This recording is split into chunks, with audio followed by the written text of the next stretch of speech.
Why this USAF's jet is such a badass plane.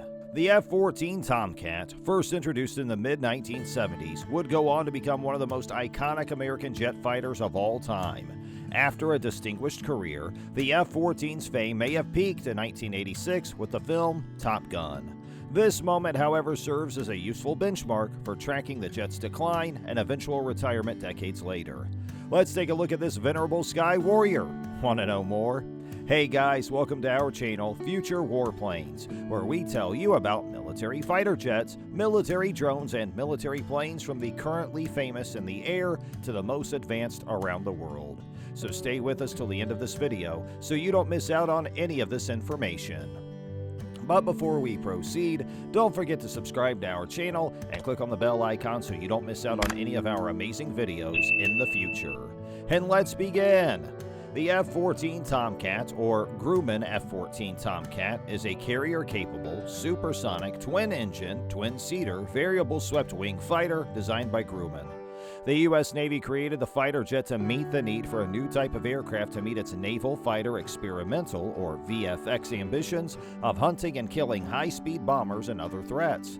The F-14 was the first of the so-called teen series of American fighters, whose architecture was greatly influenced by the United States' experience with Soviet MiG designation planes during the Vietnam War.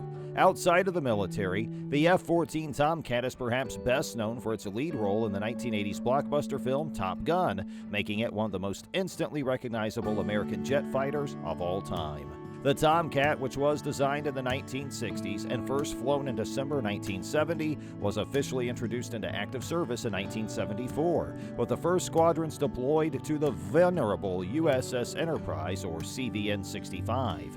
Designed to replace the aging McDonnell Douglas F-4 Phantom, the F-14 quickly earned its stripes as the Navy's premier maritime air superiority fighter. Other critical missions include fleet defense interception and tactical reconnaissance. The F-14 would be used until the early 2000s when it was officially retired from U.S. service. It was replaced by the Navy in 2006 by the carrier-capable F-18 Super Hornet.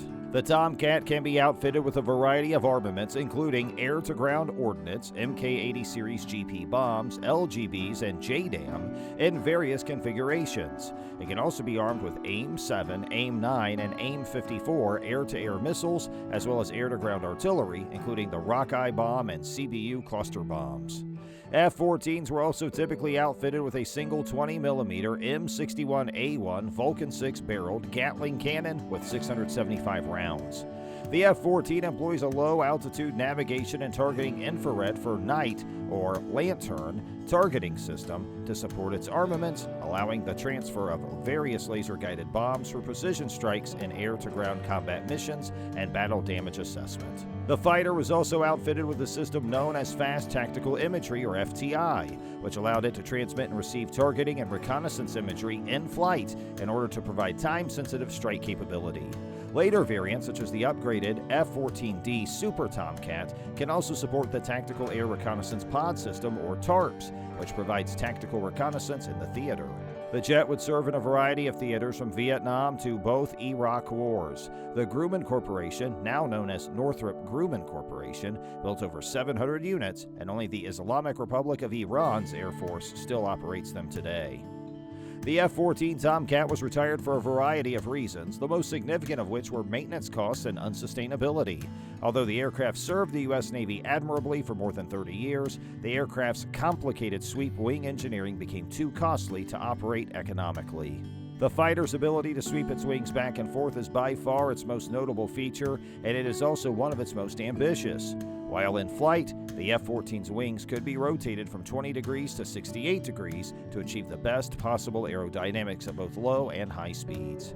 The F-14's Central Air Data Computer controlled this system automatically, but the pilot could also control it manually. This system was complex, heavy, and required a lot of maintenance.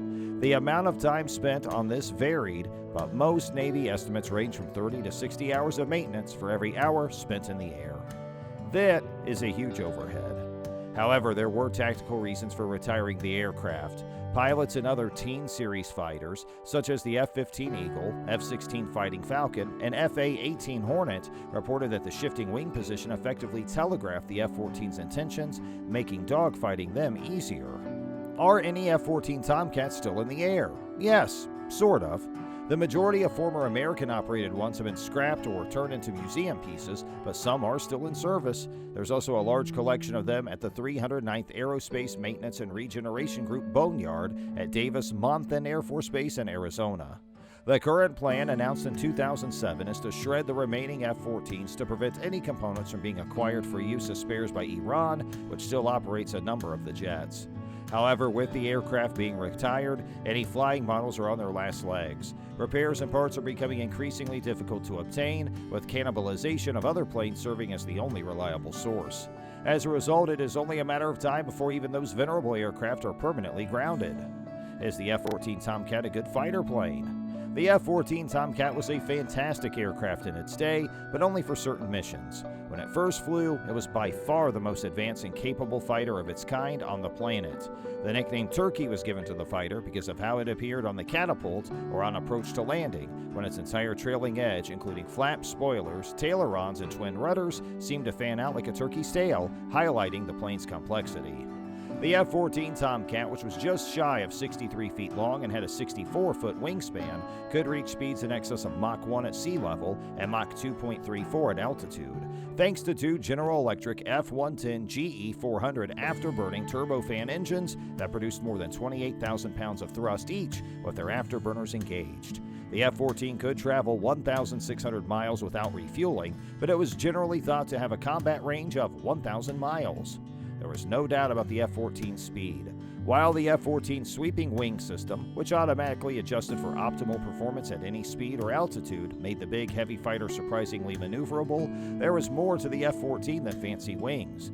The F-14 became a truly formidable opponent thanks to new technology hidden deep within the fighter's eye-catching exterior. It was and still is one of the most visually appealing jet fighters ever created. However, these benefits will not last forever. It was specifically designed for a specific purpose, but it was quickly surpassed in some roles, such as dogfighting, by other more specialized fighters, such as the F-15 Eagle. The F-14 was also hampered from the start by engines designed for the F-111 bomber, which meant they weren't really suitable for dogfighting. Other weapon systems advancements, such as Raytheon's Advanced Medium-Range Air-to-Air Missile, rendered any advantages the F-14 had over its competitors moot. With its relatively heavyweight, complex wing system, maritime customization, and need for a second crew member, it was also a little clunky.